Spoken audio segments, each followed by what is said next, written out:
let me please invite Manish of Tower Architecture.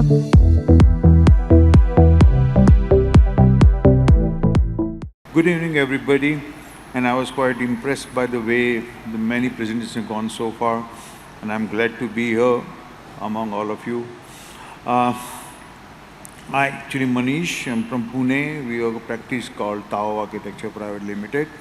And today I've chosen, this project to present as probably appropriate to the subject what FOAID has coined as let's stop building, but let's start belonging somewhere. And this is something which is, of course, we've been doing. Our practice is primarily, revolving around many villas and different kind of houses, and small, large, lavish, and stuff like that. But this is something which is very lavish home. It came to us about almost 10 years back, and the client wanted to do something which would make things quite different and also very intimate to them, as he is an agriculture engineer. So I thought, okay, why not to create a lot more garden, the nature around which they would grow. And they came up with a very big surprise to me, showing me the 2 acre of land, kind of an island, among many high-rise towers rising up. Of course, we gave name the project Vrindavan. And see, every client comes to us with their own requirements, aspirations, and this was a very special that they wanted to have quite a lavish home. And the house turned out to be something which would meet not only their requirement, but they came up with a lot of good aspirations to accommodate their large family and a large plot of space to celebrate their every day as if they are living in a resort. And we as architects do manthan, the contemplation, that how our client should actually experience the nature, how we create a space for them to see that they not only belong into the building, but rather they belong to the entire existential phenomena right under the sky. And the house can actually go much beyond their rooms, but also can rise up on the roof. The garden can spread all around, ensuring that their whole process of living day-to-day life would make them experience all little nuances what nature has something to offer. And every second nature is constantly offering something. How do we really capture the beauty what nature is constantly ready to offer?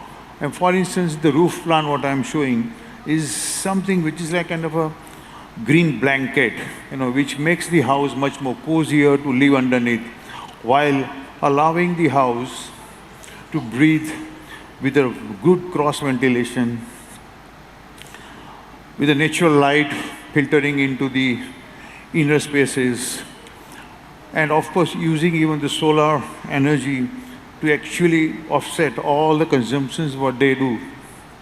And this is something which the house plan started unfolding while covering it up with the garden rising up as a roof.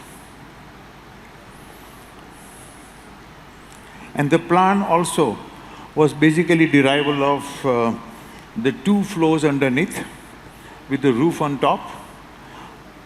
The first floor actually acts, the roof on the top is also like a little farmhouse at the top, where they have a terrace, the garden rising up, also accommodates many flowers, even the vegetable garden, and some of the fruits and the flower they plucked for, their temples.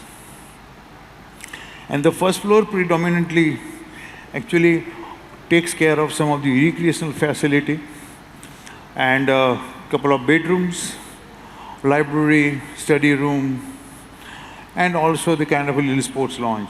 But when you construct the house, having the roof to rise up with the RCC on the top, it just simply came up as a body to hide itself, when it completely gets overgrown by the garden. And the section simply shows that the house is completely cozily well covered by the green blanket and hides itself from the neighboring high-rising towers to ensure that they have enough privacy, but at the same time, they open up toward the east and the north side with a lots of good green view. Internally also, the courtyards been created to ensure that the light and the ventilation naturally happens. Though the house has a good lavish sizes, we ensure that the cross ventilation and the good amount of natural light keeps the house much more live within. On the ground floor, when you see, it has a larger footprint. It covers 3 master bedrooms, kitchen, dining, family room. But more than the requirement, we saw that how every space interlinks with the immediate garden, the large verandas, and then the water garden in the front basically takes care of the house as a sort of a space more of living into the semi-covered areas and extending over to the garden in the front.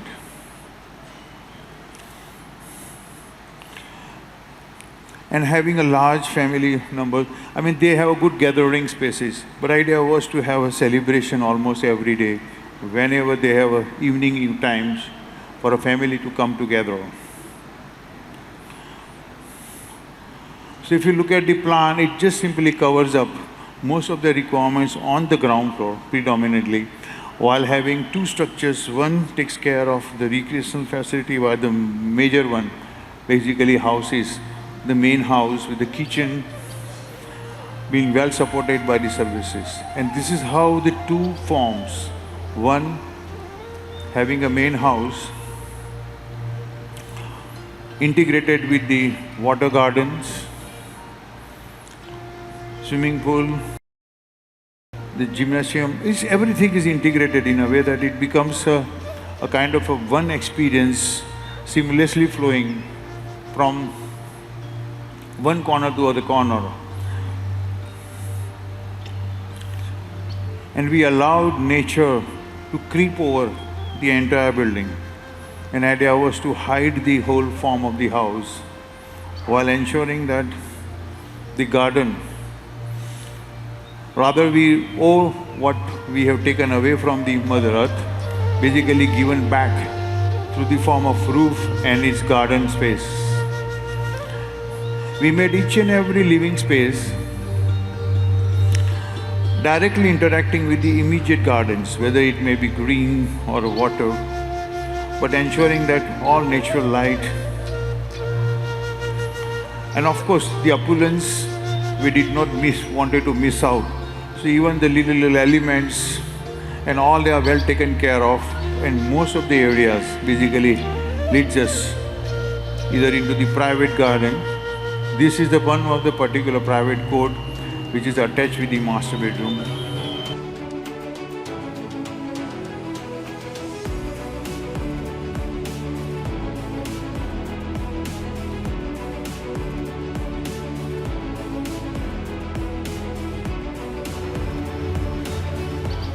And the house simply becomes a kind of a, though it's in lavish in his house, feels much more cozier. Takes care of the services, takes care of the energy generations. But we always made an effort to how to touch upon the abundance what Mother Nature has to provide us.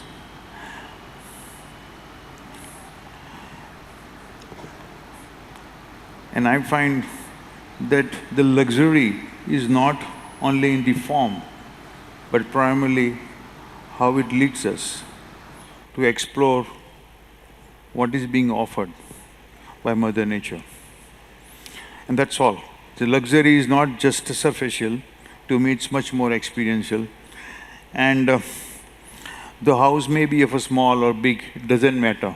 What we integrate with the design, which can lead the occupants to connect themselves with immediate surrounding, Mother Nature, and of course culturally, with the people, with the family by which they live. And I think that's our role of an architect, to ensure that we build an environment which links with the life which throbs within and without to our immediate context. That's what made us to offer our design to this particular lavish project without missing them out by connecting with the nature. Thank you very much.